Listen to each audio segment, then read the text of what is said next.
Boa noite. Sejam todos bem-vindos para este estudo temático que nós estamos realizando aqui na nossa Escola de Pastores e Missionários da Missão Confins da Terra.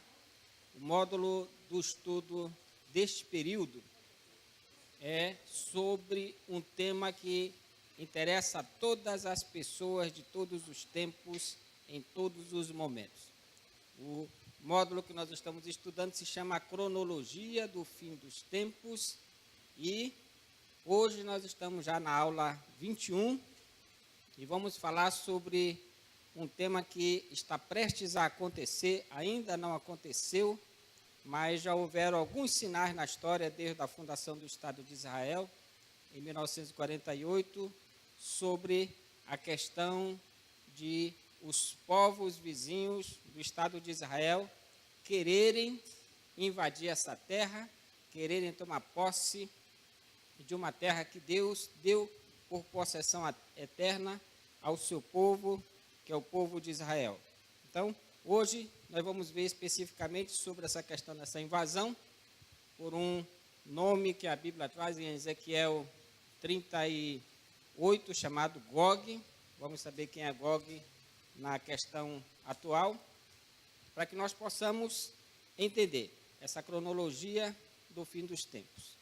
Então, nós dividimos os nossos estudos em 3 partes distintas.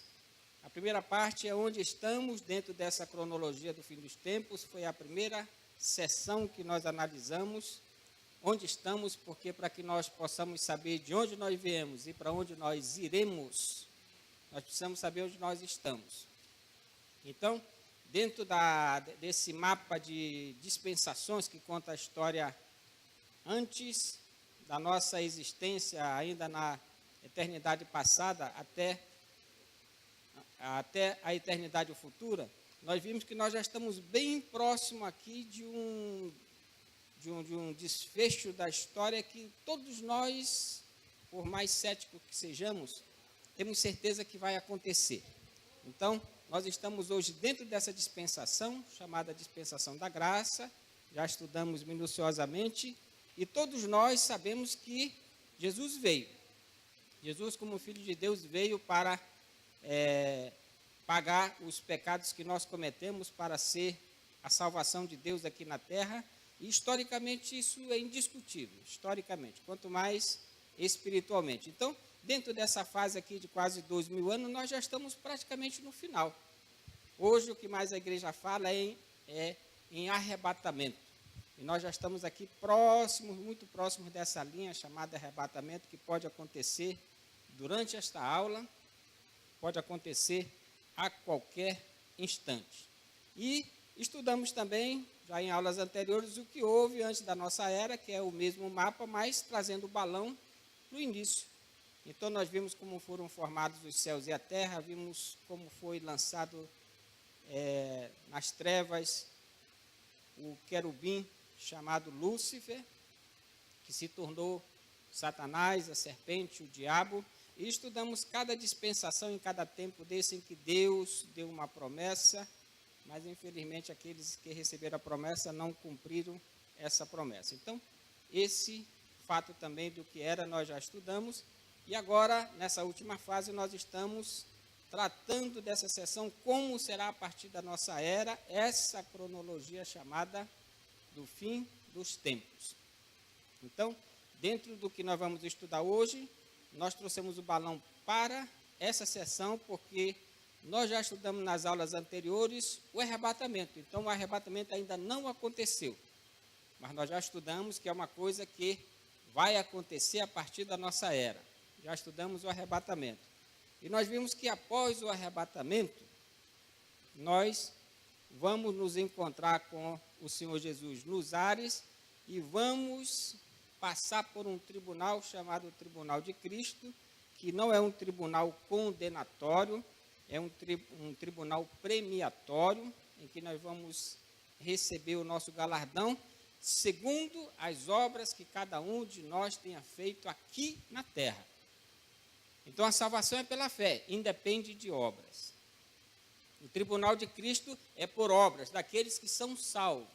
daqueles que estão salvos e que serão salvos. Então, é diferente. Então, esse tribunal, ele vai purgar, vai queimar toda obra que for relacionada à madeira, à palha e a feno, que são materiais combustíveis que não resistem a fogo. Então, toda obra nossa aqui que for semelhante à madeira, palha e feno, vai ser destruída, não vai ter valor nenhum, nós não vamos receber nada por elas. Só vão permanecer as obras que são semelhantes a ouro, prata e pedras preciosas. Metais esses que resistem ao fogo. Então, sim, nós entraremos para a aula anterior que nós vimos, que foi as bodas do Cordeiro, em que nós seremos, como igreja, desposada pelo noivo, que é Jesus, e então governaremos o universo com Jesus. E então será um casamento indissolúvel, nós vivemos na aula anterior, em que Cristo, sendo cabeça, nos tomará como seu corpo, e assim como a cabeça não pode se separar do corpo, assim seremos nós com Jesus, o corpo de Cristo integrado a Ele mesmo, para que nunca mais venhamos a ter nenhum tipo de separação daquele que nos remiu e nos deu essa grata satisfação de podermos hoje fazer algo a seu favor, que é ir e pregar o Evangelho do reino de Deus até os confins da terra. E Jesus é tão bom que ele diz que essa é a obra mais sublime de todos os tempos, e mais importante, e fundamental para Deus, porque por não haver ninguém no universo ou na face da terra capaz de fazê-la, exceto o próprio Deus, ele mandou o seu filho, Jesus, fazer, buscar e salvar o perdido. E quando Jesus fez a obra, concluiu, ele subiu, ele disse, olha, assim como o Pai me enviou para buscar e salvar o perdido, eu também vos envio.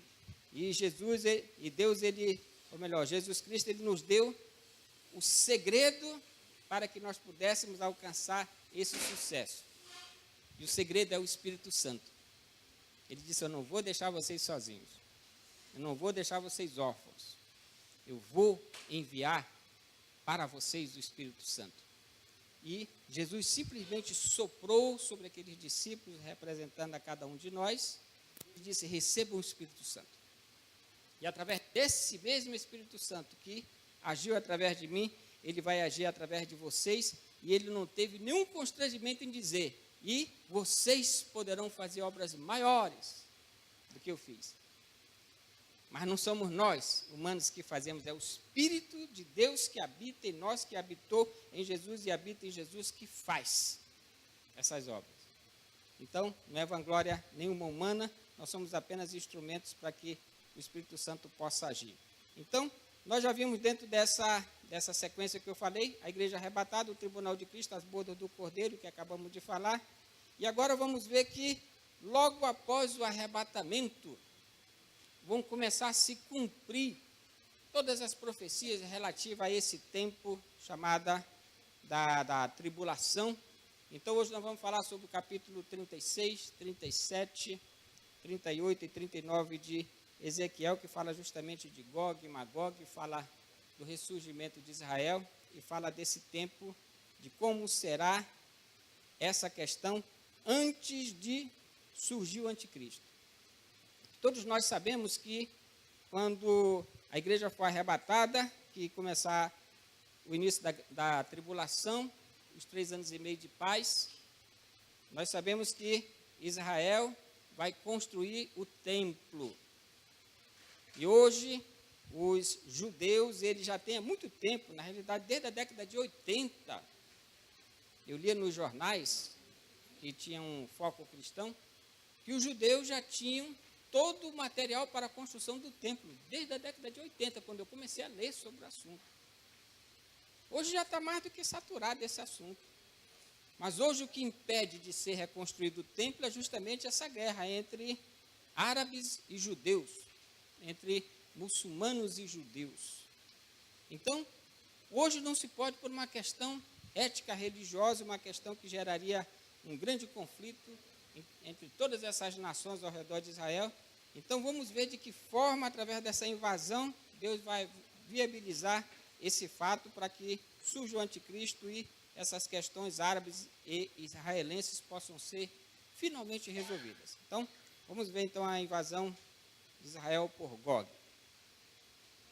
Então, segundo Ezequiel 36, e nós vamos do 36 ao 39, nós vemos através do capítulo 36 e do capítulo 37 que a nação de Israel, que foi dispersa pelo mundo no ano 70 da era cristã, ela tem uma promessa de que seria juntada novamente, que seria novamente reunida como povo. Então, Ezequiel 36, 24, Deus fala através do profeta: tornar-vos-ei de entre as nações, e vos congregarei de todos os países, e vos trarei para a vossa terra. Então, esse tempo dessa profecia, o cumprimento dessa profecia já aconteceu. O que mais que Deus diz aqui? Ezequiel 37. Dize-lhe, pois, Deus falando, assim diz o Senhor Deus, eis que eu tomarei os filhos de Israel de entre as nações, para onde eles foram, e os congregarei de todas as partes, e os levarei para a sua própria terra. Farei deles uma só nação na terra, nos montes de Israel, e um só rei será o rei de todos eles. Então, todas as nações do passado que foram dispersas, nações poderosas como Babilônia, nunca mais elas conseguiram se reerguer. E o povo de Israel, no ano 70, foi disperso por entre todos os povos e nações, perseguido durante quase esses 2.000 anos, mas no ano de 1948, exatamente no dia 14 de maio, foi assinado a resolução 181 da ONU, e em um só dia nasceu uma nação. E esse chefe da nação, que se tornou o David Ben-Gurion, ele leu a proclamação da independência do Estado de Israel, em que na ONU estava inclusive um diplomata brasileiro, Oswaldo Aranha, e esse que está aqui na tela, o Teodoro, deixa eu pegar o nome dele de fato aqui, o Teodoro Herzl, ele foi que começou no século XIX o sionismo para trazer o povo de Israel para a sua terra. Então, eles conheciam essa profecia. Eles sabiam que chegaria um tempo em que o povo de Israel seria reunido em uma única nação. E nesse dia, por incrível que pareça, foi criado um Estado em um só dia, se cumprindo a profecia, inclusive, de Isaías, que diz que eles viriam como pombas voando. Então, nesse tempo, eles iam de navio, eles iam de transporte terrestre, e eles iam de aviões, dezenas e centenas de aviões levando o povo de Israel de volta à sua terra. Então, essa profecia se cumpriu, está se cumprindo no nosso tempo. Na realidade, esse ano, o ano de 2018, nós estamos testemunhando o aniversário de 70 anos de Israel.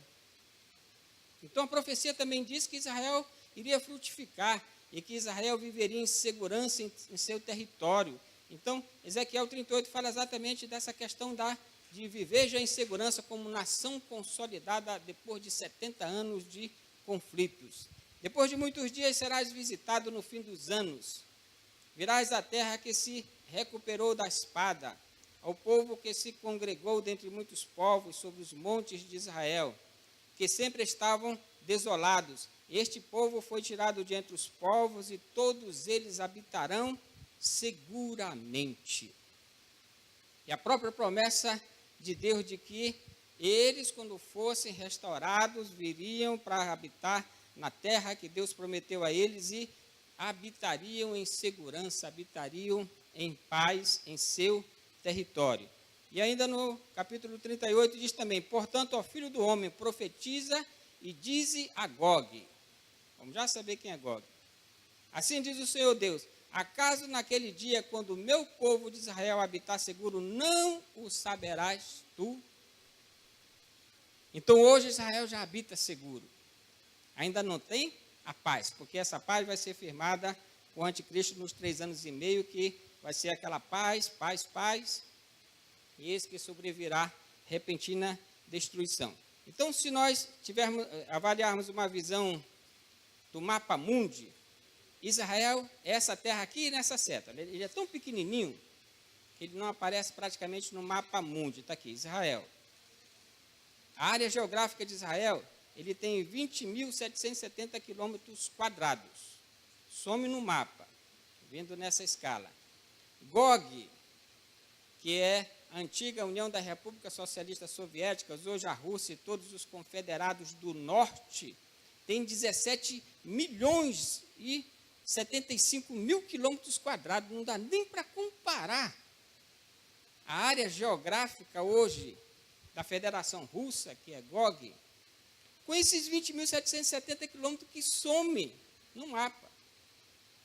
Israel hoje ele tem de largura aqui 200 quilômetros. Quando a gente vai para as missões, a gente anda daqui para Silves, 370 quilômetros. Quando a gente foi para a fronteira lá de Pacaraima, são 1.000 quilômetros. Quando a gente vai daqui para a Venezuela, que chega lá para pegar o ferry lá para a ilha, são 2.000 quilômetros. E essa largura aqui são 200 quilômetros. Uma terra que tem 20.770 quilômetros é a terra mais desejada da terra por todas as nações do mundo. Tem algum mistério nisso. Então, como nós podemos ver, Israel aqui praticamente no centro desse conglomerado de nações que fundaram o mundo velho, o mundo novo, separado aqui das Américas, ele é praticamente o centro geográfico dessas nações. Então tem nação no norte, tem nação no leste, tem nação no oeste, tem nação no sul. E essa profecia aponta que essas nações aqui, dentro dessa confederação russa, que é Gog, e chama a terra dela de Magog, príncipe de Roz e de Tubal, eles vão se unir com países da Europa, com países da África, com países aqui do Oriente Médio, e esse conglomerado de nações que estão ao redor de Israel, eles vão armar um grande exército para saquear Israel depois do arrebatamento. É tão pequeno que não aparece no mapa. E tão grande importância que todas as nações da Europa, da Ásia e do Oriente Médio querem tomar posse dessa terra. É porque a terra que pisou o próprio Deus, encarnado homem através de Jesus Cristo. E ele diz que essa terra é possessão eterna do seu povo chamado Israel.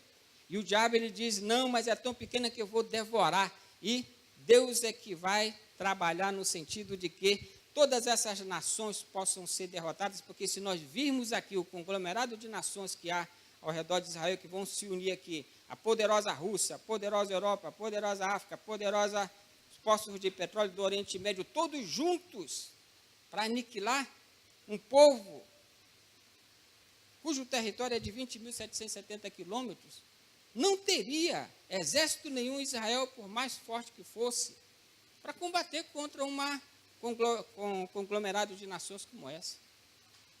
Não teria exército. Então, Ezequiel 38 e 39, nós vamos ver como Deus dispersa esse grande exército que vai se formar. Então, Israel hoje vive em segurança em seu território, e nós vimos que desde a sua formação em 1948, ele já passou por 4 guerras, e a primeira foi em 1948, quando foi dado a ação de formação do Estado. No mesmo ano, os países ao redor começaram a guerrear com ele para não dar tempo deles se organizarem como nação. E lembre que em 1940 a 1945 houve a Segunda Guerra Mundial, em que morreram mais de 5 milhões de judeus, e eles chegaram na terra dele devastados, psicologicamente, emocionalmente, espiritualmente, economicamente, chegaram sem saber pegar numa colher. E de repente se forma grandes nações contra eles, no mesmo ano que eles são liberados para serem um Estado. E nós vimos a história de 1948, que Deus interviu de uma tal forma que aquelas nações que nós vimos ao redor, Egito, Jordânia, Iraque, Síria, não conseguiram derrotar um exército que não tinha formação de exército, um exército que não tinha armas, um exército que não tinha ainda um comandante militar das suas forças. Já foi o primeiro milagre.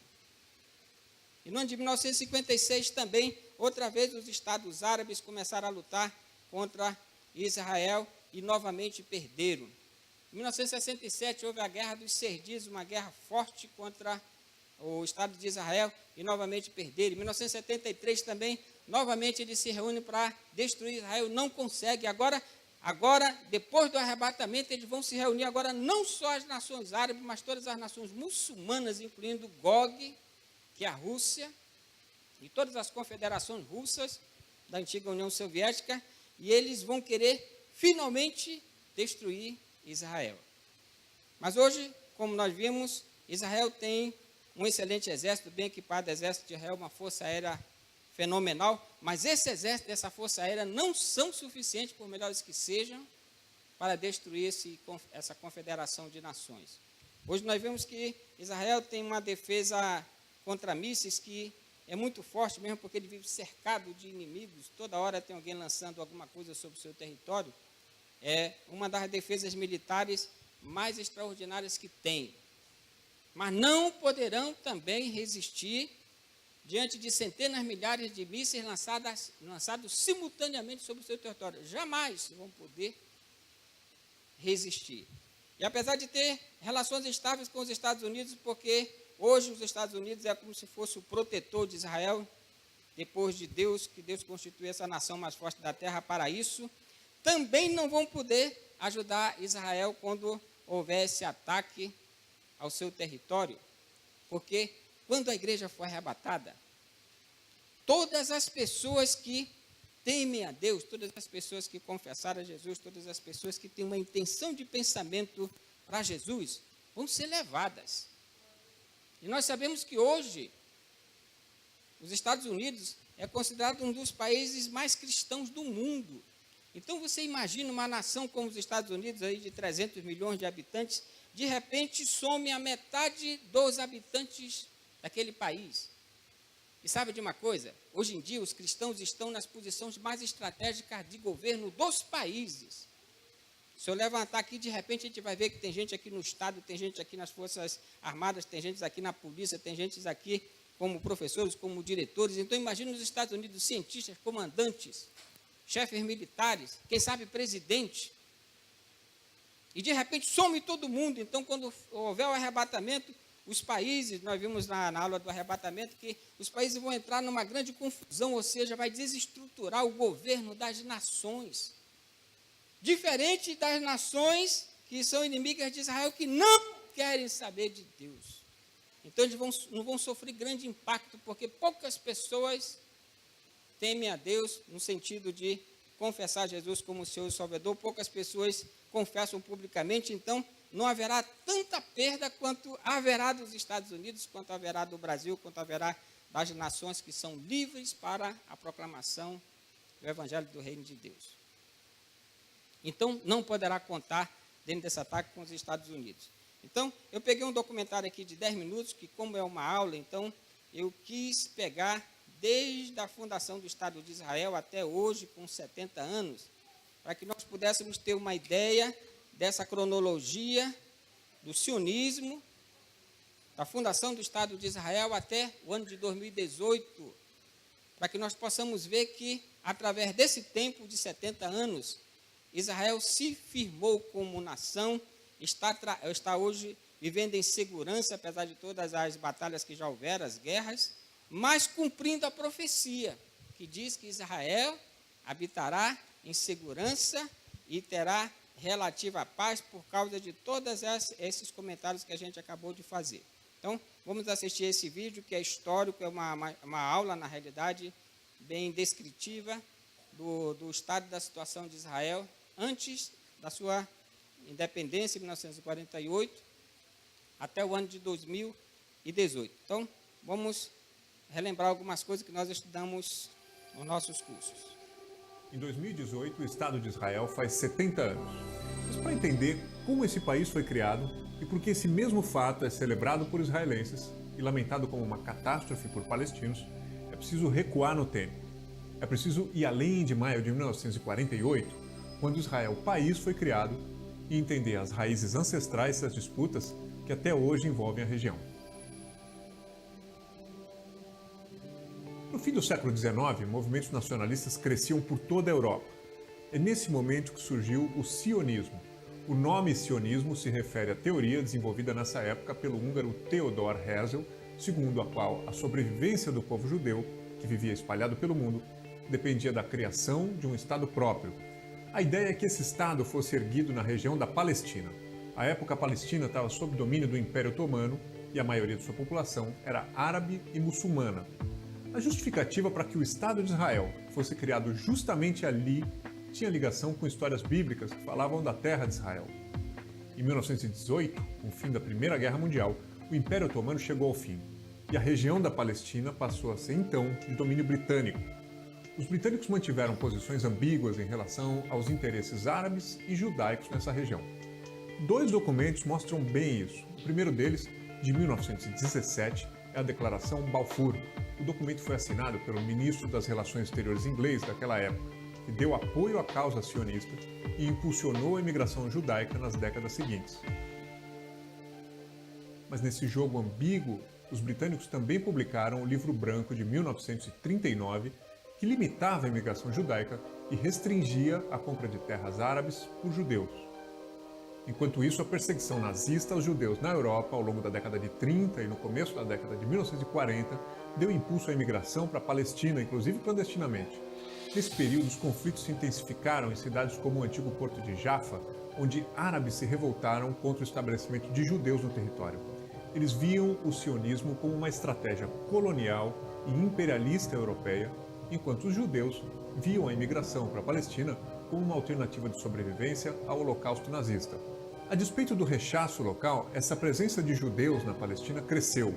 Um ano após o fim da Segunda Guerra Mundial, em 1946, os judeus já eram 1/3 da população da região, que ainda estava sob mandato britânico.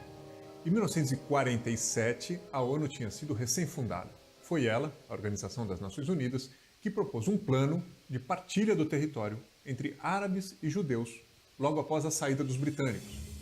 A sessão da Assembleia Geral que apoiou essa decisão expressa na Resolução 181 foi presidida por um brasileiro, o diplomata Oswaldo Aranha. O documento recomendava a criação de 2 estados independentes e de um regime especial internacional para administrar Jerusalém, cidade que é sagrada tanto para judeus quanto para muçulmanos, além de ser sagrada para os cristãos também. As autoridades judaicas aceitaram o plano da ONU, mas as lideranças palestinas e árabes não. Foi Davi Ben-Gurion quem declarou em 14 de maio de 1948 a independência do Estado de Israel. No dia seguinte, Egito, Síria, Líbano, Jordânia e Iraque atacaram o novo país. Depois de um ano de conflito, foi estabelecido um armistício em 1949 e foi traçada no mapa da região uma linha divisória que ficou conhecida como Linha Verde. O Estado de Israel foi criado em 1948, mas o Estado palestino não foi criado. Ao contrário, ele acabou em parte ocupado por Israel e em parte dividido em pedaços. A faixa de Gaza ficou sob controle do Egito. A Cisjordânia e a parte leste de Jerusalém ficaram com a Jordânia.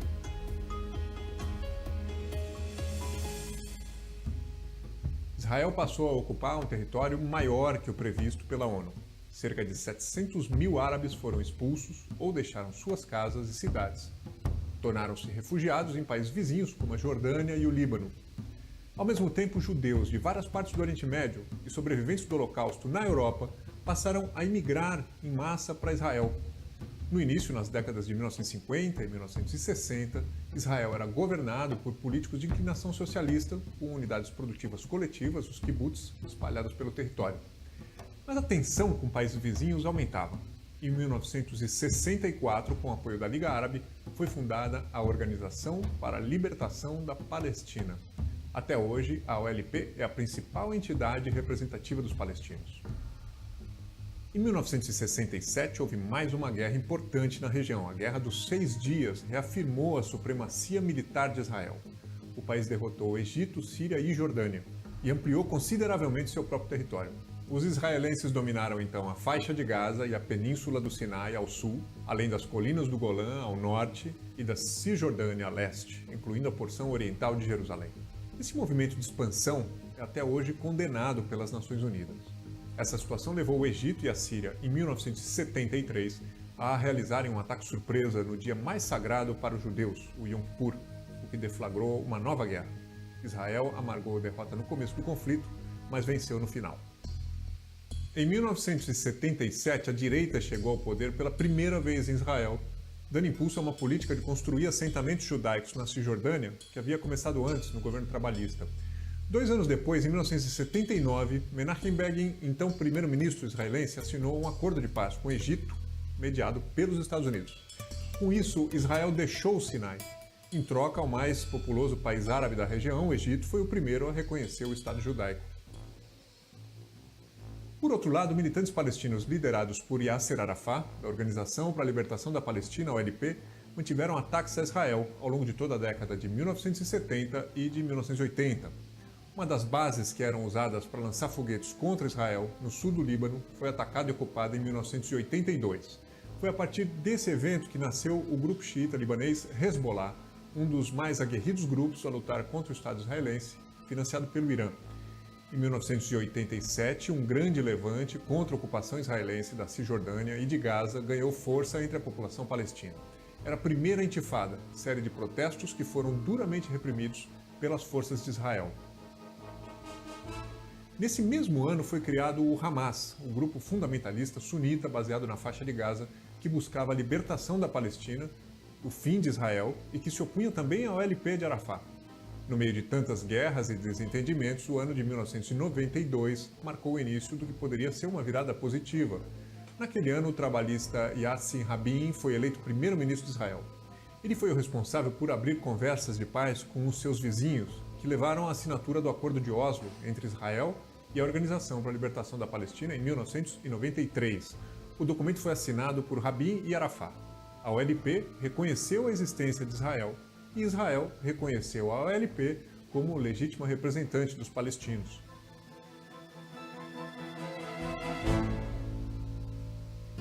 Em 1994, esse diálogo foi ampliado. Israel assinou um acordo de paz com a Jordânia, segundo país árabe a reconhecer o Estado judaico depois do Egito. Tudo ia bem, ou pelo menos melhorando, até que grupos fundamentalistas começaram a sabotar o processo de paz. Em 1995, um judeu de extrema-direita assassinou Rabin em praça pública na cidade de Tel Aviv. O Hamas, por sua vez, iniciou uma série de ataques terroristas contra civis israelenses, e aí os acordos de paz degringolaram. As conversas até ganhariam novo fôlego em 2000, depois que o trabalhista Ehud Barak foi eleito no lugar do conservador Benjamin Netanyahu. Em Camp David, nos Estados Unidos, Barak ofereceu controle compartilhado de Jerusalém e 90% dos territórios ocupados a Arafat, mas a negociação não vingou. A direita voltou ao poder com Ariel Sharon, em Israel, em 2002, consequência do início da segunda intifada em 2001, o incremento de ataques suicidas à bomba contra israelenses. Israel começou então a construção de um muro, ao longo de partes das fronteiras com a Cisjordânia, adentrando em terras palestinas sob críticas redobradas de vários países. Em 2005, um recuo israelense. Sharon retirou tropas da faixa de Gaza e passou a ser controlada pelo grupo palestino Hamas 2 anos mais tarde. Esse vai e vem de gestos fez com que, nas décadas seguintes, presidentes americanos como Bush e Obama tentassem levar Israel e Palestina à mesa de negociações de novo, mas foi sem sucesso. Mais uma vez, a região mergulhou numa guerra. Israel realizou ataques contra Gaza em 2009, 2012 e 2014, matando milhares de palestinos, revidando os lançamentos de foguetes por parte do Hamas contra o território israelense. Os capítulos de violência se repetiram exaustivamente ao longo dessa história de diversas maneiras. Em 2015, por exemplo, houve a chamada Intifada das Facas, uma série de ataques feitos contra israelenses por palestinos munidos de facas. Em resposta, o exército israelense fez novas incursões militares contra palestinos. 70 anos depois de sua fundação, Israel se consolidou como uma potência. Com apoio americano, o país tem uma das forças armadas mais bem equipadas e treinadas do mundo. Tem também uma economia pujante que produz ciência e tecnologia de ponta. Todo esse poder, no entanto, convive com a acusação de que o país marcou a própria história com inúmeros episódios de abuso no uso da força, abusos condenados reiteradamente pela mesma ONU, que em 1948 criou o Estado de Israel. Do outro lado, a Palestina segue sem ser reconhecida como Estado. Vive a divisão política entre a Cisjordânia, que é controlada pelo Fatah mais moderado, e Gaza, controlada pelo Hamas mais radical, e tem uma economia fraca que sofre com bloqueios impostos por Israel. Em 2018, a paz ainda parece distante. Restam ainda obstáculos antigos, um deles é o controle dos locais sagrados. Muitos israelenses e palestinos consideram Jerusalém a capital indivisível do seu próprio Estado, enquanto a ONU propõe o controle compartilhado desse local. Outro ponto de desacordo é o retorno ao território de pelo menos 5 milhões de refugiados palestinos. Outro ponto, Israel se recusa a negociar com o grupo armado palestino Hamas, que é chamado de terrorista por Israel, um grupo, aliás, que sequer reconhece a existência do Estado judaico. E, por fim, os palestinos denunciam a expansão dos assentamentos de colonos israelenses sobre a Cisjordânia, que é um território palestino ocupado por Israel. A solução para esse impasse septuagenário permanece como um dos maiores desejos para os que comemoram e para os que lamentam esse aniversário em todo o mundo. Muito bem, um detalhamento aí sobre essa história de Israel, e nós sabemos que Israel já está com 70 anos e a profecia fala da figueira.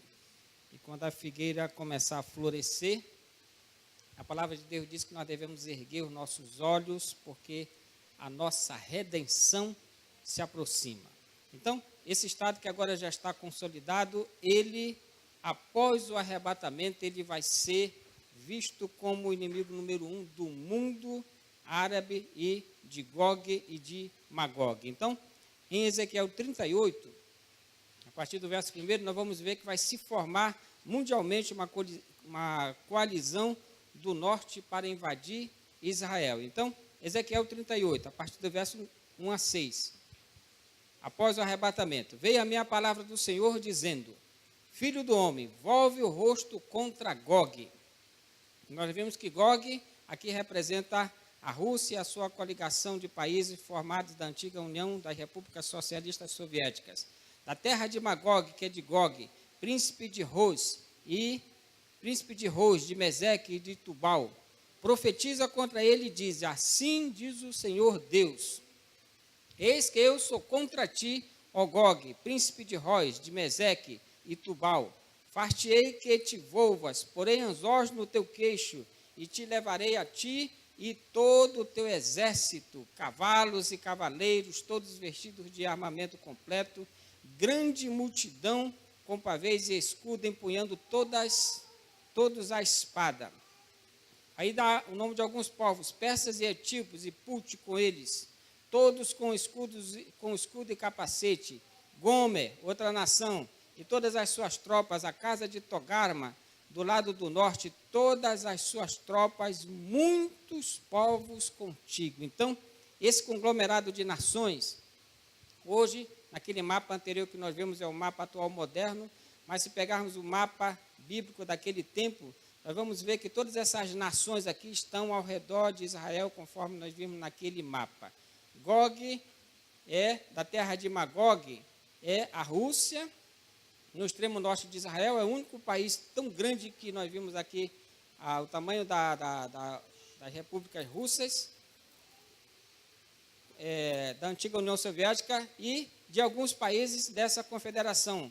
Cazaquistão, Quirguistão, Uzbequistão, Turquemenistão e Tadjiquistão e possivelmente o atual Afeganistão. Ou seja, todos esses países aqui ao norte, que nós nem sabemos o nome direito de cada um deles, eles vão se reunir sob o controle do príncipe de Roz, que é o atual, ou será o atual presidente da República Russa, que comanda todos eles. Então, atualmente esse comandante é o Putin. Pode ser ele ou pode ser qualquer um outro que comandará esse conglomerado de nações que vão invadir Israel para destruir mesmo, tomar posse.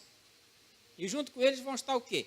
Meseque e Tubal. Meseque e Tubal está aqui. Meseque e Tubal é a atual Turquia, também ao norte. A Pérsia. A Pérsia, nós sabemos, já vimos no estudo anterior, que antigamente a Pérsia foi parte do governo mundial e agora se tornou Irã em 1935. Então, aqui do lado está a Pérsia, que é o atual Irã. Não se esquecendo que hoje o Irã já tem ogivas atômicas. A Rússia já tem ogivas atômicas.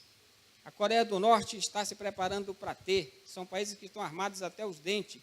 Putin, o atual Líbia, está aqui, Líbia aqui no norte da África. Poderia também incluir a Argélia e a Tunísia. Gomen, a Alemanha Oriental, está aqui, Gomen. E nós sabemos que hoje a República da Alemanha Oriental, através da sua primeira-ministra, ela tem forte relação com a Rússia. Angela Merkel hoje é amicíssima de Putin, é também comunista, e fizeram escola juntos, e falam, tanto ela fala o russo, quanto o Putin fala o alemão, são amicíssimos, hoje são amicíssimos, a nível de dirigente de nações. Então, já pensou assim uma união entre a Rússia e a Alemanha contra o Estado de Israel? Togarma, parte atual da Turquia, incluindo também o Azerbaijão e a Armênia, ou seja, todas aquelas nações que nós vimos no mapa de hoje, elas vão estar reunidas, todas dirigidas pelo príncipe de Rós, que é a Rússia, porque a Rússia hoje, depois dos Estados Unidos, é a segunda maior potência do mundo, e tem poderio bélico que nós desconhecemos, vindo juntamente aí, paralelo a ela também, a China, que nós vamos falar da China em outro momento, ela vai ser já para um outro tipo de guerra. Então, o que diz Ezequiel 38? Gog, esse conglomerado de nações, juntamente com seus aliados, muitas nações consigo, invade Israel. Então, portanto, ao filho do homem, profetiza e dize a Gog, agora já quem está falando é Deus, depois do arrebatamento, essas nações se reunirão para atacar Israel. Assim diz o Senhor Deus, acaso naquele dia, quando o meu povo de Israel habitar seguro, não o saberás tu? Chegou esse tempo. Verás, pois, do teu lugar, dos lados do norte. Então, a única nação que governa por norte é a Rússia e todas as suas confederações. Tu e muitos povos contigo, não são poucos povos contigo, são muitos povos contigo, montados todos a cavalo, grande multidão e poderoso exército. Então, nós vimos aqui que naquele tempo de Ezequiel, no tempo ainda do exílio de Israel, 580, 590 anos antes de Cristo, naquele tempo se enxergava cavalo mesmo. Mas hoje em dia, se nós virmos a palavra cavalo, hoje na tradução do hebraico moderno, dentro dos museus que há, nós vamos ver que também significa carruagem. E hoje, se a gente for analisar essa palavra carruagem dentro dos museus que tem de antiguidades em Israel, significa também tanque de guerra. Então, uma questão de nomenclatura, uma questão de atualização, de contextualização da palavra. Claro que naquele tempo, falando desse tempo aqui, de 2018, eles jamais iam chamar tanque de guerra, que ninguém saberia o que era um tanque, não existia carro, não existia bicicleta, não existia essas coisas modernas, então tinha que chamar de cavalo mesmo. Vocês terem uma ideia, hoje a palavra que naquele tempo falava em arco e flecha, que se usava muito arco e flecha, hoje em dia na tradução também do hebraico, arco significa lançador de míssil. E a palavra flecha, a raiz dela é a mesma que se usa para míssil. É uma questão só de contextualização daquilo que a palavra diz. Então, subirás contra o meu povo de Israel como nuvem. Vocês já imaginaram aí a quantidade de soldados, a quantidade de exército para cobrir a terra? Nos últimos dias hei de trazer-te contra a minha terra para que as nações me conheçam a mim, quando eu tiver vindicado a minha santidade em ti, ó Gog, perante eles. Então, vocês já imaginaram como será essa guerra? Se fosse para que Israel combatesse com o exército que tem, com as forças armadas que tem, apesar de serem as melhores do mundo, com a sua força aérea, com a sua marinha, jamais, em tempo algum, poderia resistir, porque eles vêm como nuvem para cobrir a terra. Todo aquele conglomerado de nações. Então, traduzindo agora para o mapa moderno, as mesmas nações. Virá do norte quem? A Rússia. Virá quem? O Irã. Virá o quem? A Turquia. Virá o quem? A Líbia. Virá quem? O Sudão, que é a antiga Etiópia. Virá quem? Aqui do norte também, a Alemanha Oriental, e sabe lá quantas outras nações que vão estar no caminho, que serão obrigados a se alinharem a esse grande exército, porque senão também vão sucumbir. Então, como nós podemos imaginar aqui, todas essas nações do Oriente Médio, todas essas nações do norte da África, todas essas nações aqui do leste da Europa, todas essas nações da Ásia, todas elas vão se reunir como nuvem, como um grande exército contra Israel. E todos eles querem destruir a terra de Israel. Vocês estão imaginando quanto ódio o inimigo tem na terra do grande rei? Então essas nações virão contra Israel. Então vamos ver agora a vitória de Deus sobre essa coalizão militar do norte, que será comparada a uma grande guerra mundial sem precedentes na história. E essa vitória de Deus sobre essa coalizão do norte vai ocorrer em 4 etapas. Então, Ezequiel 38, 18 fala assim: naquele dia, quando vier Gog, a Rússia e todos os confederados aliados seus contra a terra de Israel, diz o Senhor Deus, a minha indignação será muito grande. E aí começa justamente a ação de Deus, assim como quando Deus trouxe o seu povo no deserto para atravessar o Jordão para conquistar a terra prometida. Eles não tinham exército para isso. Contra todas aquelas nações não tinham preparação militar para isso. Então, quem venceu essa guerra foi o próprio Senhor Deus naquele tempo. E dentro dessas características aqui, dessas 4 etapas que a gente vai ver, terremotos, soldados lutando entre si, enfermidade, chuvas torrenciais e granizo, fogo, enxofre, isso, naquele tempo, representava isso mesmo que está escrito. Mas se a gente contextualizar hoje, para o tempo de hoje, quando se fala em enxofre, quando se fala em fogo, a gente imagina logo o quê? Uma ogiva nuclear. Depois de 1948, depois de 1945, quando os Estados Unidos lançou a primeira bomba atômica em Hiroshima e depois em Nagasaki, o mundo mudou a sua percepção com relação às guerras. Naquele tempo foi lançada uma bomba de apenas 5 megatons, que destruiu uma cidade inteira, chamada Hiroshima, e depois outra chamada Nagasaki, 5 megatons. Hoje em dia, já existe a bomba H, a bomba de hidrogênio. A bomba de hidrogênio que foi testada na década de 60, nunca foi usada uma bomba dessa em guerra nenhuma aqui na Terra, mesmo porque talvez ninguém nem estaria aqui para contar essa história. Uma bomba H, que é a bomba de hidrogênio, ela é milhares de vezes mais potente em destruição do que uma bomba atômica. Se comparada a essa que foi disparada em teste na década de 60, ela é 4.000 vezes mais potente do que a que foi disparada em Hiroshima. E até hoje nós temos vestígios de Hiroshima. É porque o urânio não se dissolve, o urânio não acaba. Ele, enquanto existir tempo, ele vai estar fazendo o seu efeito letal. Então, vamos ver a parte literal e vamos ver a parte contextual daquilo que nós vivemos hoje. Então, essa vitória de Deus sobre essa coalizão militar ocorrerá em 4 etapas. A primeira etapa fala Ezequiel 38, 19, o seguinte: pois no meu zelo, no brasume do meu furor, diz Deus, disse que naquele dia será fortemente sacudida a terra de Israel. Imagine nuvens de exército, nuvens de coalizões militares com seus exércitos, as suas armas de guerra contra Israel. De tal sorte que os peixes do mar, as aves do céu, os animais do campo e todos os répteis que se arrastam sobre a terra e todos os homens que estão sobre a face da terra tremerão diante da minha presença. Os montes serão deitados abaixo, os precipícios se desfarão e todos os muros desabarão por terra. Então, começa aí uma história em que o próprio Deus é que vai começar a intervir para dissolver essa nuvem de soldados. Agora, domingo, nós tivemos o Fantástico relatando um terremoto, que não foi esse daqui, foi lá nas Filipinas. Morreram tanta gente, mais centenas e centenas de pessoas, que tiveram que cavar uma vala para colocar os corpos dentro. De repente, num abrir e piscar de olhos, centenas, milhares de pessoas destruídas.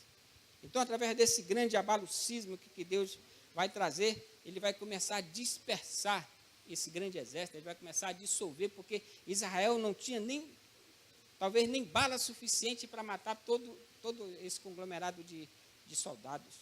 Então, os efeitos naturais que Deus vai trazendo vai começar a dissolver, assim como no tempo de Josué, Deus interveio através da natureza para acabar com seus inimigos. Então, os soldados eles vão estar lutando entre si, Ezequiel 38, isso é uma descrição detalhada do livro de Ezequiel. Chamarei contra Gog, a Rússia e os seus conglomerados, chamarei contra Gog a espada em todos os meus montes, diz o Senhor. A espada de cada um se voltará contra o seu próximo. A Bíblia relata alguns eventos dessa natureza, não é assim? A Bíblia fala que quando tentava invadir a terra de Israel ou de Judá, no caso falando de Judá, o rei Josafá, ele clamou ao Senhor e os exércitos começaram a lutar entre si. Fala do rei da Síria também, quando tentou invadir Israel, o exército da Síria começou a lutar entre si. Então Deus vai trazer tanta confusão no campo de batalha, que essas nações, lembra das nações? Russo, turco, alemão, etíope, Sudão, Líbia, Irã, cada um falando a sua língua e todos no campo de batalha. Então, com todos esses eventos naturais que vai haver tanta confusão de línguas que ninguém vai se entender. Ninguém vai saber mais quem é que está no comando e vai começar a haver uma grande confusão. E os exércitos, além desses eventos naturais que vão haver, além dessas ogivas nucleares que vão ser disparadas, porque numa guerra dessa, quem tem as suas bombas, quem tem os seus arsenais de guerra, quem tem as suas bombas atômicas, quem tem as suas bombas de hidrogênio, eles vão lançar mão, porque é uma guerra para vencer, não é uma guerra para perder. Então vai começar a haver tumulto, vai começar a haver uma grande confusão, o céu vai começar a escurecer, a terra vai começar a tremer. Hoje em dia, se fizer um teste nuclear, existe um terremoto, existe abalo sísmico. Agora já pensou a bomba sendo disparada em cidades, em campos de batalhas? Porque isso não vai gerar de confusão? E as pessoas vão ficar aterrorizadas, vão ficar malucos. E um vai começar a matar o outro sem saber por que está matando ou por que está morrendo. E além disso tudo, nesse campo de batalha, nessa confusão com terremoto, maremoto, esses tufões, vai começar a ver o quê? A enfermidade. Não é isso que acontece no campo de batalha? Contenderei com ele por meio de peste e de sangue. Então a história está cheia de exemplos dessa natureza. Isso aqui é um exemplo da peste negra, que foi a maior peste que houve na Idade Média, a partir do ano de 1356. Então essa peste negra foi algo tão terrível na Europa e na Ásia, atingiu a maior parte da Europa e uma parte da Ásia, que ela matou 1/3 da população da Europa e da Ásia. Em torno de 75 a 200 milhões de pessoas no ano de 1356. Já pensou naquele tempo?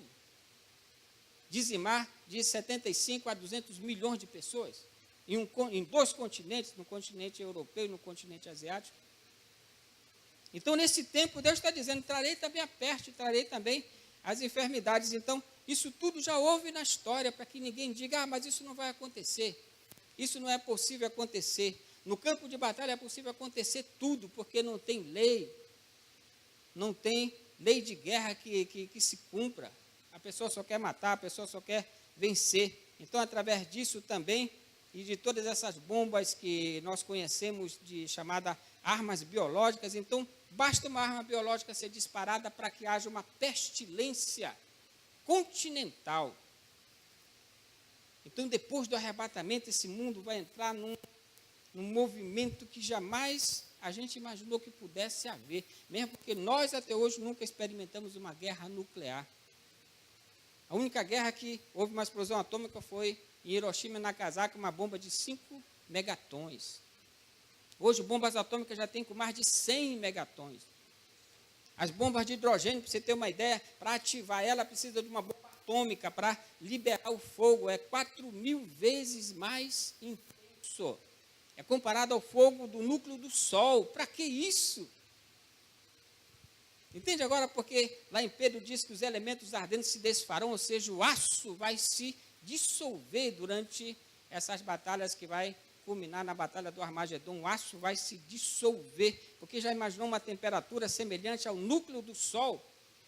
Quem é o maluco, o cientista maluco que consegue imaginar isso para matar um ser humano, que é de carne e de osso?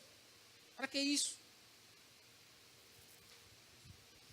É a loucura do mundo em destruir o povo de Deus e a nação de Deus. E olha que mais aqui, também vai acontecer chuvas torrenciais e granizo, fogo e enxofre. Então, isso naquele tempo a gente imaginava realmente chuvas de granizo, vulcões, larvas, e tudo isso já aconteceu na história. Vamos ver aqui Ezequiel 38.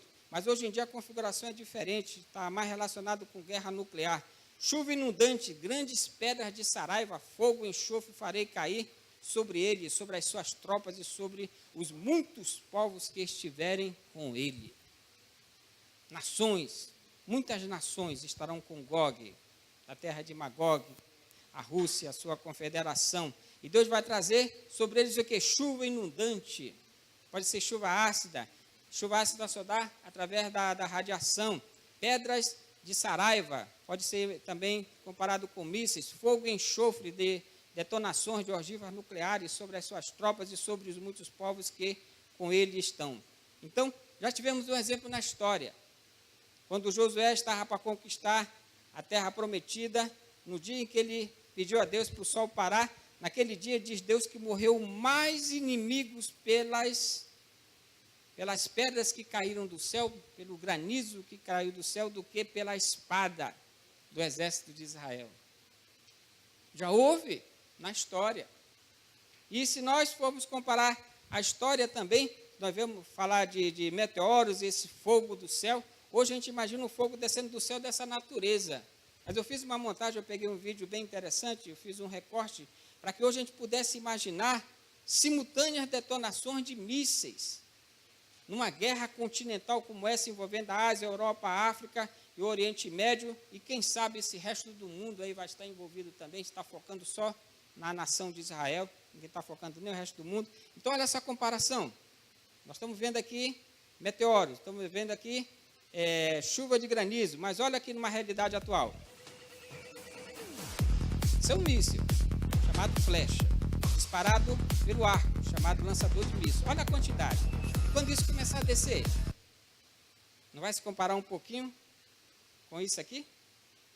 Então, isso aqui é minha imaginação, eu que estou imaginando isso aqui. Isso aqui eu fiz essa comparação porque eu achei muito interessante, eu começo a criar na minha mente algumas coisas. Que mais que houve com fogo e enxofre? Na história, estamos falando de história, ninguém está falando de invenções. Monte Vesúvio, 79 depois de Cristo, cidade de Pompeia, próspera cidade, ela foi destruída cabalmente com fogo e enxofre caindo do céu, feito saraivada de fogo. Isso aqui é fogo e enxofre, uma cidade inteira, Pompeia. Até hoje tem o museu, quem vai na Itália pode ir lá e ver pessoas até hoje carbonizadas inteiras com essa larva quente de fogo e enxofre. Aconteceu um dia, pode acontecer de novo, numa intensidade inimaginável, porque hoje não vão ser só esses eventos naturais, hoje tem ogiva nuclear que você aperta um botão dos Estados Unidos e dispara para a Rússia. Aperta um botão lá no Irã, vai para o continente americano, é transcontinental. Isso eu estou falando só dos eventos naturais. E os eventos que vão ser forçados a acontecer pela própria guerra, ou seja, quem vai para a guerra não vai sem armamento, quem vai para a guerra não vai despreparado, quem vai para a guerra vai militarizado pelo ar, pela terra e pelas águas. Não é assim que acontece? Não é assim? Ezequiel 39 diz assim: meterei fogo em Magog, Deus falando, terra de Magog, terra de Gog, príncipe de Roz e de Tubal, e nos que habitam seguros nas terras do mar. O mar vai entrar aqui e saberão que eu sou o Senhor.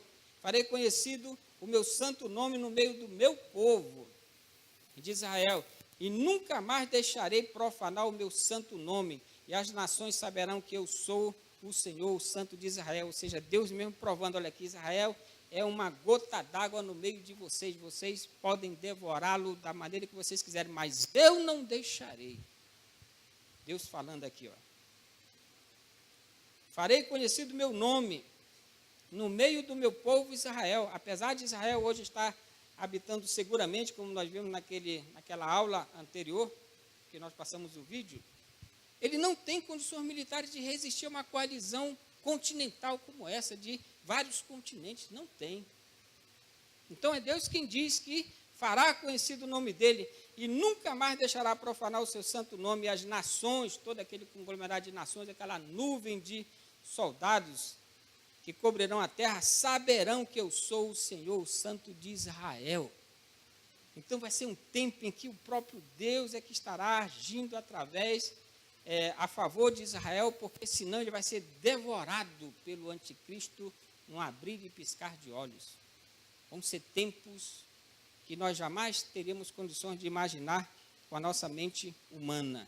Então, uma das guerras que nós imaginamos daqui para frente, qualquer país que tiver uma guerra mundial, é uma detonação nuclear. Eu gosto sempre de comparar as imagens com alguma outra imagem.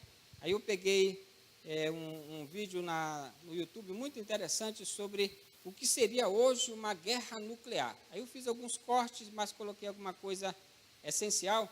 Eu gostaria que a gente pudesse imaginar. Hoje nós temos esse privilégio de podermos fazer animação gráfica, de podermos fazer uma montagem, de podermos pegar um filme, de podermos demonstrar através de uma imagem que seria uma sombra. Isso tudo que a gente vai mostrar é apenas uma sombra do que realmente será, porque ninguém vai estar preparado para uma guerra nuclear, porque nunca houve. Então, não tem como se estar preparado para algo que nunca aconteceu. Mas olha esse vídeo, bem curtinho, que coisa interessante sobre o que seria uma guerra nuclear.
Nakasejina hoyate, hey hey hey hey hey hey oh, wakatankara, wakatankara, wakatankara, wakatankara, we are Wakanda, we are Wakanda, we are Wakanda, we are Wakanda, hoyate, hoyate, hoyate, hoyate.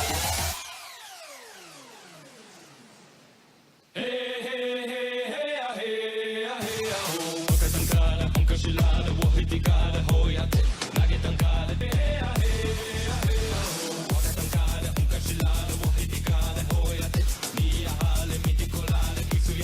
Hoya, we could give me the wa we cha cha wa kana me takoya zena.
mais ou menos assim.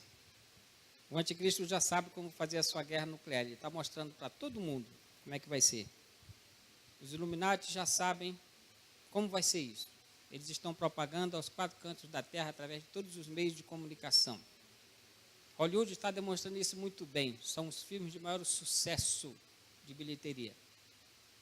E nós, os cristãos, o que conhecemos disso? O que sabemos disso? O que estamos fazendo para nos prepararmos para evitarmos de estar aqui quando isso estiver acontecendo? Isso vai acontecer, quer a pessoa queira ou não. Não porque o anticristo vai querer, os Illuminati vão querer, mas porque está escrito na Bíblia que assim vai ser, para que se cumpram as Escrituras. Falta a cada um de nós estar alerta e atento para que esse dia mal não nos apanhe. E caminhando já para o fim aqui. Então, numa guerra dessa, de uma envergadura dessa, como se fosse uma guerra mundial, haverá muitos mortos. Então, fala aqui a Bíblia, em Ezequiel 39, do sepultamento dos inimigos mortos. Olha aqui a quantidade. Ezequiel 39 diz assim: naquele dia darei ali a Gog um lugar de sepultura em Israel. Então, eles já estão vindo em direção a Israel, todas aquelas nações. E o vale será o vale dos viajantes, ao oriente do mar. Esse mar aqui é o Mar Morto. Lá vai ter um vale para enterrar esses mortos. Espantar-se-ão os que por ele passarem. Nele sepultarão a Gog e a todas as suas forças, e lhe chamarão o vale das forças de Gog. Como eu falei, domingo passado, passou no Fantástico, que morreram tantas pessoas nesse terremoto que houve nas Filipinas, que eles abriram uma vala de mais de 300 metros de comprimento para jogar lá corpos por causa da contaminação, para que não houvesse contaminação, disseminação de epidemias. Então, olha aqui, que interessante, durante 7 meses, estará a casa de Israel a sepultá-los para limpar a terra. Passarão 7 meses buscando cadáveres nos campos de batalha para limpar a terra. Limpar a terra aqui está relacionado com contaminação de radiação, contaminação de doença, guerra biológica, ou seja, hoje em dia quando se vai para o campo de batalha que tem contaminação, vai aquelas pessoas preparadas para limpar a terra, o campo de batalha. Sim, todo o povo da terra os sepultará. Ser-lhes-á memorável o dia em que eu for glorificado, diz o Senhor. Ou seja, uma mortandade tão grande que passarão 7 meses somente enterrando mortos e identificando aqueles que estão contaminados, que poderão trazer contaminação para a terra, para limpar a terra dessa contaminação. Serão separados homens que, sem cessar, percorrerão a terra para sepultar os que entre os transeuntes tenham ficado nela, para limpar a terra, mais uma vez. Quem são esses homens que são separados? São os que têm habilidade para lidar com a contaminação nuclear, com a contaminação das armas biológicas. Não é para qualquer pessoa, não é qualquer pessoa que consegue identificar. E onde foi identificado um, vai colocar lá um símbolo de radiação atômica, um símbolo de contaminação biológica, para que a outra equipe venha e vá sepultando em valas imensas, chamado Vale dos Viajantes, o Vale de Gog.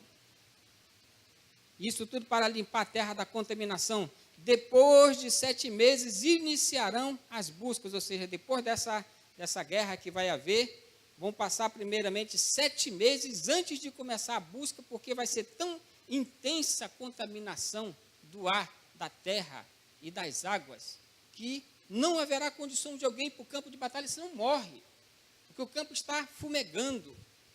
Ogivas nucleares, quando são disparadas, elas não deixam de se incendiar por muitos anos. Ao percorrerem eles a terra, a qual atravessarão, em vendo algum deles o osso de algum homem, porá ao lado um sinal, ou seja, uma identificação. Aqui tem um sinal de identificação. Pode ser uma radiação, pode ser uma contaminação de doença. Até que os enterradores o sepultem no vale chamado Forças de Gog.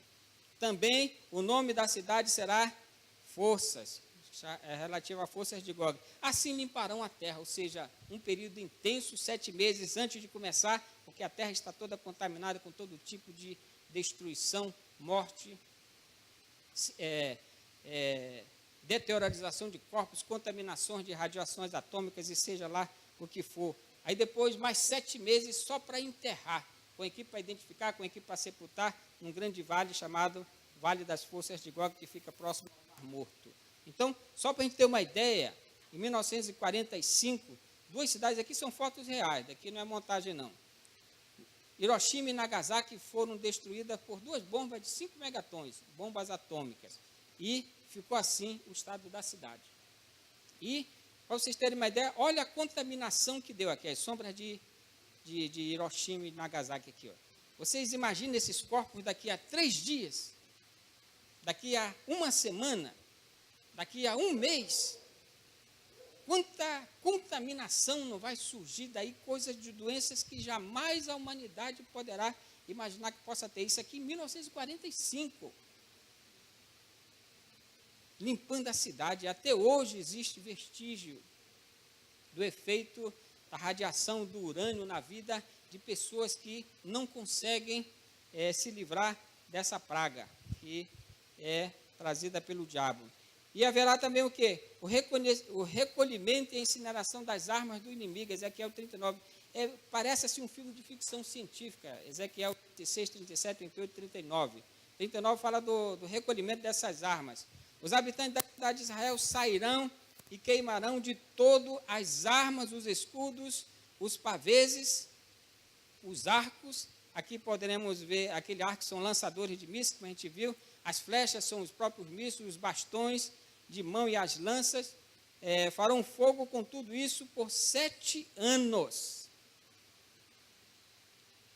Combustível para 7 anos. Não trarão lenha do campo, nem a cortarão nos bosques, mas com as armas acenderão fogo, saquearão os que os saquearem e despojarão os que despojarem, diz o Senhor. Então, existe um estudo, eu vi, antes de fazer essa aula, que uma arma nuclear, depois que ela é detonada e jogada no campo, ela tem condições de ficar ativa, pegando fogo, trazendo fumaça, durante 7 anos. Há muito tempo atrás, eu nem sei mais o tempo, quando começou aquele filme Planeta dos Macacos, faz muito tempo, né? Bastante tempo. Eu vi que numa dessas guerras, uma dessas aeronaves que trazia urânio, ela ficou caída num campo. É uma imagem que eu tenho na minha mente. E aí eu vi que um dos homens que os macacos queriam pegar, ele lembrou dessa ogiva, que é urânio, que não se apaga. E ele detonou isso aí contra eles, ou seja, depois de tempos e tempos, feito destroço. Porque não se deixa queimar. Olha uma ideia aqui. Numa explosão atômica, que não é nuclear, é diferente da explosão nuclear, bem mais forte. Nunca houve uma guerra com isso. Um fato real. A história de Chernobyl. Depois da explosão, a grande questão era como parar de queimar o urânio. E esse urânio que explodiu, essa abóbora aqui, essa usina nuclear de Chernobyl, ela voou para o espaço e essa fumaça aqui contaminou grande parte do continente europeu e até hoje as pessoas estão trazendo doenças nos seus corpos, na neurologia, nos seus comportamentos, porque isso não se dissolve. É por isso que o Césio 37 aqui no Brasil teve que ser enterrado em uma área de alta periculosidade. Não para de queimar. E agora vocês imaginou isso aqui espalhado num campo de batalha de 3 continentes, Europa, Ásia, África e Oriente Médio, 4 continentes? Como é que isso não vai fumegar? Como é que isso não vai queimar? Como é que isso não vai passar anos para ser desfeito? E enquanto isso vai correr o quê? O processo normal que nós vamos estudar a partir da próxima aula, que vai ser o surgimento do anticristo. Isso tudo vai estar, os destroços de guerra, tudo preparado ali. Isso aqui é o exemplo de um grande incêndio. Quando termina o incêndio, sabe o que existe? No incêndio do Museu Nacional, Museu do Ipiranga, né? O nome? Museu Nacional, né? No Rio de Janeiro. Sabe o que os bombeiros faziam? Eles faziam o rescaldo. O rescaldo é tentar esfriar o fogo depois que ele para de consumir. Existe o rescaldo. Então, se numa obra simples, um prédio, Passam-se horas e horas fazendo o rescaldo para esfriar. Você já imaginou numa guerra nuclear ou numa guerra atômica? Isso aqui é um incêndio que houve agora no mês de abril, lá nos Estados Unidos, e precisou de vários dias para queimar, porque era uma indústria. Agora você já pensou uma ogiva nuclear queimando? Os artefatos de uma bomba atômica queimando urânio? O que isso não vai trazer? Então a Bíblia é muito mais atual do que o mais atual de todos os livros, porque isso foi escrito há 2.500 anos atrás. Nem se imaginava que pudesse haver bala de fuzil, quanto mais ogiva nuclear. A Bíblia é e será sempre o livro mais atual de toda a história do mundo. E finalizando, com isso haverá conversão de inúmeras pessoas, porque vai ser tão grande o milagre que Deus vai fazer, salvando Israel, que não tem como as nações não reconhecerem que Deus está do lado de Israel. Manifestarei a minha glória entre as nações de todo o mundo, porque haverá uma perda muito grande de nações. E todas as nações verão o meu juízo, e ainda não é o juízo final, que eu tiver executado. E a minha mão, que sobre ela estiver descarregado. Desse dia em diante, os da casa de Israel saberão que eu sou o Senhor, seu Deus. E aí eles vão estar mais fortalecidos para enfrentar o anticristo que vai surgir em breve. Então, com essas conexões hoje que nós temos da Via Online, de tudo ser ao vivo, tudo ser instantâneo, tudo ser hoje informado, você está hoje aqui, o celular começa a plugar, fala sobre política, fala sobre terremoto, fala sobre economia. Então, o mundo inteiro vai estar vendo através da televisão, através das redes sociais, através da internet, principalmente, o que está acontecendo no campo de batalha. E vão glorificar a Deus por tão grande intervenção de um exército com aquele tamanho perder para um povo que no mapa praticamente você não consegue enxergar o tamanho da nação. Então, vão reconhecer que é um milagre, que é a mão de Deus. E, finalmente, o caminho vai estar aberto, depois disso, para o poder mundial do anticristo, porque nós vamos ver daqui para frente que as nações que hoje estão impedindo que seja feito o templo em Jerusalém, não vão existir mais. As nações muçulmanas ao redor praticamente vão ser todas dizimadas. Não vai haver mais Rússia. Não vai haver mais a força do Irã, não vai haver mais a força do Egito, do Sudão. Vão ser todas elas dizimadas através dessa intervenção divina. Então, Daniel 27 fala justamente da chegada do anticristo, que vai ser a nossa próxima aula. Ele fará firme aliança com muitos por uma semana, a última semana de Daniel, nós vamos ver também. Na metade da semana, 3 anos e meio, fará cessar o sacrifício. Então, ele vai fazer paz com Israel, finalmente vai conseguir fazer a paz, porque os muçulmanos praticamente não vão mais ter força de intervir nisso.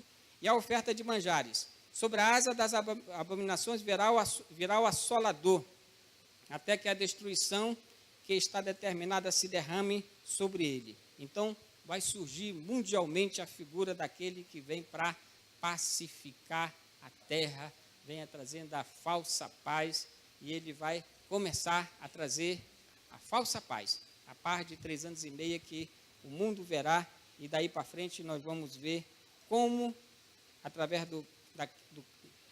de ele quebrar o pacto com Israel, como é que vai acontecer o surgimento do anticristo. Então, não perca a próxima aula. Obrigado. Boa noite.